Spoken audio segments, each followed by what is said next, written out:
इस्लाम इजाजत देता है कि घर से बाहर निकलो, आग को बुझाओ, हर आदमी अपना आधार कार्ड सही तरीके से बनवाए। ये मत मानिए कि सिर्फ मुसलमान टारगेट है। मुसलमान तो पहला टारगेट, दूसरा टारगेट दलित है, तीसरा टारगेट ट्राइबल है, चौथा टारगेट ओबीसी है, पांचवा टारगेट गरीब है, और आखिरी जो मुद्दा है वो ये है कि कैसे इस देश में मनुस्मृति लाया जाए और सारे लोगों को पढ़ाई से रोका जाए और इनके शासन को सदियों सदियों तक जारी किया जाए। ये मुद्दा है। एक्शन क्या होना चाहिए? प्लानिंग ये है कि जिस तरह से इन्होंने मास डिसइंफ्रेंच करने की आपको कोशिश की है, आप अपने को इनफ्रेंचाइज करने की कोशिश कीजिए। कैसे इनफ्रेंचाइज करेंगे? अपने सारे वोटिंग डॉक्यूमेंट्स को प्रॉपर तरीके से सबसे पहले बनाइए। आज ही जा करके हर आदमी अपना आधार कार्ड, अपना इलेक्शन आइडेंटिटी कार्ड, बाकी सारे कार्ड्स सही तरीके से बनवाए। जो आदमी घर शिफ्ट करता है, शिफ्टिंग के बाद मैंने किताब लिखी है, उसमें कहा गया है कि अगर एक दलित और एक मुसलमान अगर अपने घर को शिफ्ट करता है तो उसके नाम को डिलीट कर दिया जाता है। आप जहां पर जाते हैं नए तरीके से अपने नाम को ऐड कीजिए। आपके मेल को फीमेल लिखा जाता है, आपके फोटो को चेंज कर दिया जाता है। बीजेपी के लोग फॉर्म नंबर 7 के थ्रू आपके वोटर आइडेंटिटी कार्ड को चैलेंज करते हैं। बिना इंक्वायरी के इलेक्शन कमीशन आपके वोटर आइडेंटिटी कार्ड को खत्म कर देता है। आप सजग नहीं है। सबसे पहले आप सजग होइए, सबसे पहले अपने कार्ड्स बनाइए। कार्ड्स बनाने के बाद जो वोटर लिस्ट है उसको उठाइए और देखिए कि महमूद आलम अगर लिखा हुआ है तो उसका स्पेलिंग सही है क्या, हम मेल हैं तो मेल है क्या, फीमेल हैं तो फीमेल है क्या, हमारा फोटोग्राफ है क्या। इन सारी चीजों को इंश्योर कीजिए और इंश्योर करने के बाद आप यूनाइट होइए। और यूनाइट होने के बाद जिस तरह से इलेक्टोरिकली ये सरकार आपके सर पे बैठी है, उसी तरह से इलेक्टोरिकली इस सरकार को उठा के फेंक दीजिए। जिन लोगों ने कहा था माइनॉरिटीज, मुस्लिम्स, क्रिश्चियन, सिख, बौद्ध, जैन, पारसी 19.6% है, लगभग 20% है। दलित 16.5% है, कितना हो गया? 36.5%। ट्राइबल 8.5% है, कितना हो गया? 45% हो गया। अगर सेकुलर जो हमारे ओबीसी हैं और सेकुलर जो हमारे अपर कास्ट हैं, अगर इनको मिला दिया जाए तो हमारी तादाद 60 के ऊपर जाती है। और अगर हम चाह लें प्रॉपर तरीके से यूनाइट हो जाएं, प्रॉपर तरीके से अज़्म कर लें, प्रॉपर तरीके से साइलेंट रिवॉल्यूशन के लिए अगर हम तैयार हो जाएं तो इस सरकार को हम इलेक्टोरिकली उखाड़ फेंक सकते हैं। और इसके लिए आपको तैयार होने की जरूरत। तो मेरे कहने का मतलब है कि दोस्तों, ये जो सारी चीजें जो आपके सामने फैक्ट्स हो रही हैं, ये हिंसा नहीं है, ये मणिपुर नहीं है, ये कश्मीर नहीं है, ये यूसीसी नहीं है, ये सीएए नहीं है। ये एक ही है कि आपको मास स्केल पे कैसे डिसइंफ्रेंचाइज किया जाए, वोट देने के अधिकार से आपको कैसे वंचित किया जाए। इस बात को समझिए, अपने वोटिंग राइट्स को समझिए। आपकी इस देश में कदर और कीमत क्यों है? क्योंकि आप वोट देते हैं। जिस दिन आपके वोटिंग राइट को खत्म कर दिया जाएगा, आप कीड़े मकोड़े हो जाएंगे। चाहे वो कोई भी समाज हो, चाहे वो दलित समाज हो, ट्राइबल समाज हो या माइनॉरिटी का समाज हो। अपने राइट्स को समझिए, अपने डॉक्यूमेंट्स को बनाइए और आने वाले इलेक्शन में मैं कहना चाहता हूं कि वोट करना ये लगना चाहिए कि 100% दलितों ने, 100% मुसलमानों ने, 100% ट्राइबल ने वोट किया है। और अगर आने वाले इलेक्शन में अगर आप वोट नहीं करते हैं तो समझ जाइए कि आप अपने मजहब को धोखा दे रहे हैं, आप अपने देश को धोखा दे रहे हैं। अगर बाहर आग लगी हो और घर के अंदर अगर हम चैन से बैठते हैं, इस्लाम इसकी इजाजत नहीं देता है। देखिए, आपके सामने जो बातें हो रही हैं आज, इस चर्चा सत्र के 2 पार्ट है। एक पार्ट है यूसीसी और दूसरा पार्ट है मॉब वायलेंस। हम दोनों को अलग अलग चर्चा करेंगे। पहला मैं कहना चाहता हूं, हम यूसीसी को हम लेते हैं। आज से 6 महीना 1 साल पहले आपने देखा होगा कि लव जिहाद और धर्मांतरण इस देश का सबसे पहला मुद्दा था। अलग अलग रियासतें अपने अपने रियासत में कानून बना रही थी। कर्नाटक की बीजेपी सरकार कानून अलग से बना रही है, मध्य प्रदेश की सरकार अलग से कानून बना रही है, हरियाणा की खट्टर सरकार अलग से कानून बना रही है, धामी सरकार अलग से कानून बना रही है, योगी सरकार अलग से कानून बना रही है। मैं आपको कहना चाहता हूं कि हिंदू, मुसलमान, सिख, ईसाई ये सारे राष्ट्रीय स्तर के मजहब हैं। हैं भारत में, अगर एक मजहब से धर्मांतरण करके अगर कोई दूसरे मजहब में जाता है, अगर सरकार को लगता है तो ये राष्ट्रीय समस्या होनी चाहिए, तो सरकार एक कानून बना करके इस समस्या को हल क्यों नहीं करती है? मल्टीपल स्टेट्स में मल्टीपल कानून क्यों बनते हैं? सरकार का मकसद है कि लव जिहाद और धर्मांतरण के जरिए जो हमारा जो सामाजिक स्पेस है उसको कम्युनलाइज किया जाए और जो इलेक्शन का जो माहौल है उसको पोलराइज किया जाए और पॉलिटिकल बेनिफिट उठाया जाए। तो बीजेपी का जो एजेंडा है, चाहे वो लव जिहाद हो, धर्मांतरण हो, या 2014 से लेकर के आज तक के जो भी फंडामेंटल चेंजेज आए हैं, ये पॉलिटिकल प्रोजेक्ट है। पॉलिटिकल प्रोजेक्ट किस लिए है? To gain political benefit. उसी तरह से यूसीसी आ रहा है। अगर सरकार को लगता है कि यूसीसी आनी चाहिए और राष्ट्रीय समस्या है, तो आसाम का चीफ मिनिस्टर हिमंता बिस्वा शर्मा क्यों कहता है कि हम पॉलीगेमी पे कानून बनाएंगे?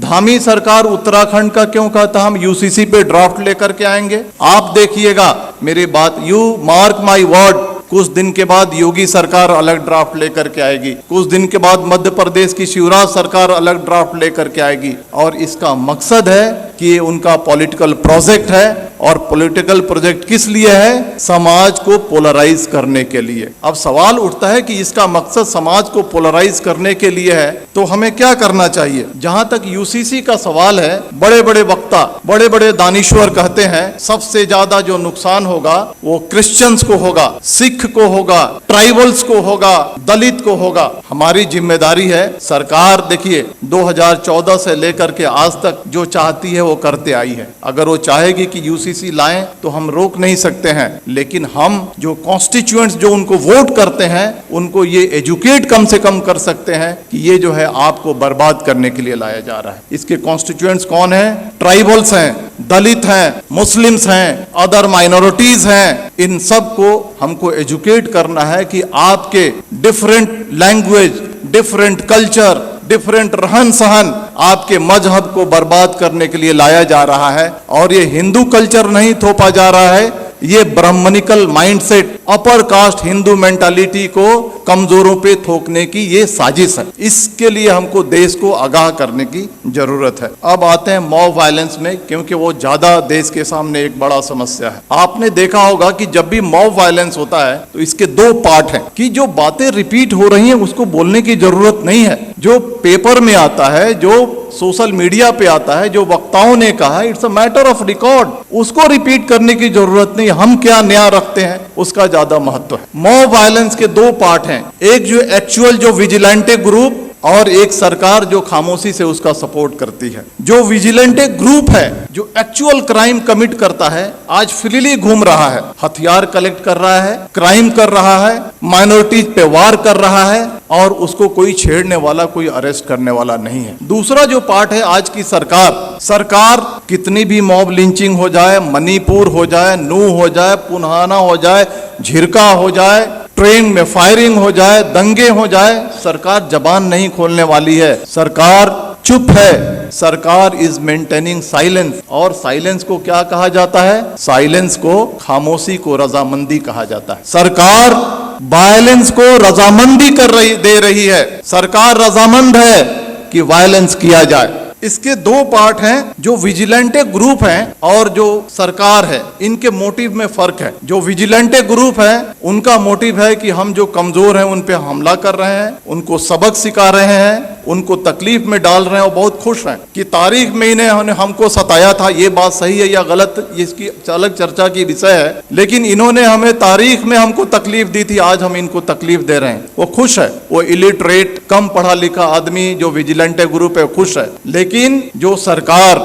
जो ऑर्गेनाइजेशन आरएसएस इस देश को चला रही है, उनका जो एजेंडा है वो एजेंडा बिल्कुल ही अलग है। वो एजेंडा है मास डिसइनफ्रेंचाइजमेंट की, यानी मास स्केल पे आपको वोट देने से वंचित किया जाए। इसको मैं समझाऊंगा, आप मुत्तफिक नहीं होंगे मेरी बातों से, लेकिन मैं समझाऊंगा। 19वीं सदी में सदर्न अमेरिका में gym crow system of mass disenfranchisement लागू किया गया था। कोर्ट ने भी इसकी इजाजत दी थी। यह क्या है कि छोटे मोटे क्राइम में आपको पनिशमेंट हो जाए, किसी तरह की आपने अनुशासनहीनता कर दी, किसी तरह से आपने अपने लाइफ को थोड़ा सा डेविएट कर लिया, इन सारे मुद्दों पे आपको वोट देने की राइट को छीन लिया जाएगा। This is the gym crow system of mass disenfranchisement. वही सिस्टम सरकार धीरे धीरे इस देश में लागू करना चाहती है। चाहे वो कश्मीर का मुद्दा हो, चाहे वो मणिपुर का मुद्दा हो, चाहे वो बुलडोजर का मुद्दा हो, चाहे वो CAA का मुद्दा हो, चाहे वो UCC का मुद्दा हो, ये 5 चीजें मैंने आपके सामने रखी हैं। ये पांचों जो मुद्दे हैं, these are basically hidden agenda of mass disenfranchisement। कैसे कश्मीर से 370 हटाया गया, मोटिव ये है, उद्देश्य ये है कि वहां के पॉपुलेशन को ऑल्टर किया जाए, डेमोग्राफी को ऑल्टर किया जाए। जो मुसलमान चीफ मिनिस्टर बनता है उसको हटा करके अपर कास्ट बनिया या ब्राह्मण या राजपूत वहां पे चीफ मिनिस्टर बैठाया जाए। मणिपुर का जो मामला है, मणिपुर के मामले को हद से ज्यादा तूल इसलिए दिया जा रहा है, सरकार खामोश है, कि वहां के डेमोग्राफी को चेंज किया जाए और वहां के जो लोग हैं जो वोट करते हैं उनको रोका जाए और बीजेपी के रास्ते को साफ किया जाए। बुलडोजर जो चलाया जाता है, बुलडोजर चलाने के बाद आपका घर खत्म हो जाता है, आपकी पहचान खत्म हो जाती है, आप अपना वोटर ID कार्ड नहीं बना सकते हैं, आप बहुत सारी चीजों से वंचित हो जाते हैं। आप ये जो बुलडोजर चलाया जा रहा है, it's a part of disenfranchisement. CAA जो आया था, आपने देखा ना कि NRC करेंगे, फिर CAA को लागू करेंगे, करोड़ों करोड़ों की तादाद में मुसलमानों को डिसइनफ्रेंच करने की ये साजिश थी। UCC जो लाया जा रहा है, छोटे छोटे सिविल मैटर्स को कैसे उसको पनिश करके और उस पनिशमेंट को आधार बना करके आपके वोटिंग राइट्स को छीना जाएगा। आज आपने देखा ना, एक डिफेमेशन केस को आधार बना करके एक राष्ट्रीय पार्टी के बड़े नेता के जब उसके सदस्यता को खत्म किया जा रहा, छीना जा रहा है, तो आपकी वोटिंग राइट्स कोई बड़ी चीज नहीं है। तो ये जो चीजें जो हमारे सामने हो रही हैं, ये आपके वोटिंग राइट्स को खत्म करने की है। लेकिन बहुत अफसोस की बात है कि ठीक है, बीजेपी के रियासतों में ये हो रहा है, लेकिन कांग्रेस रूल्ड स्टेट्स हैं, रीजनल पार्टी रूल्ड स्टेट्स हैं, OBC बेस की जो पार्टियां वो सरकार में है, जैसे बिहार है वहां पे हैं। लेकिन जब ये कम्युनल एलिमेंट्स कमजोरों पे, दलितों पे, मुसलमानों पे, अदर माइनॉरिटीज पे, ट्राइबल्स पे अत्याचार करती हैं, तो वैसी कार्रवाई नहीं करती हैं जैसी होनी चाहिए। ये बहुत अफसोस की बात। आग बुझाने का यही तरीका है कि अपने अधिकार को समझो। ये नहीं कि हम तफरीह पे निकल गए, ये नहीं कि हम बिहार के हैं तो हम बॉम्बे में हैं तो हम वोट नहीं करेंगे। 10-10 हजार रुपए खर्च करो, फ्लाइट से जाओ, 1 महीना की तनख्वाह को अपने खर्च करो, लेकिन जहां पे तुम्हारा वोट है वहां पर जाकर के 100% ऐसा रिकॉर्ड होना चाहिए, हिस्ट्री में ये बात आनी चाहिए कि आने वाले इलेक्शन में जितने जो कमजोर तबके थे भारत के, उन्होंने 100% वोटिंग की थी, और तभी जाकर के ये देश बचेगा। इतनी ही बात करके मैं अपनी बात खत्म करता हूं। धन्यवाद। जय भारत, जय Hind. Thank you very much.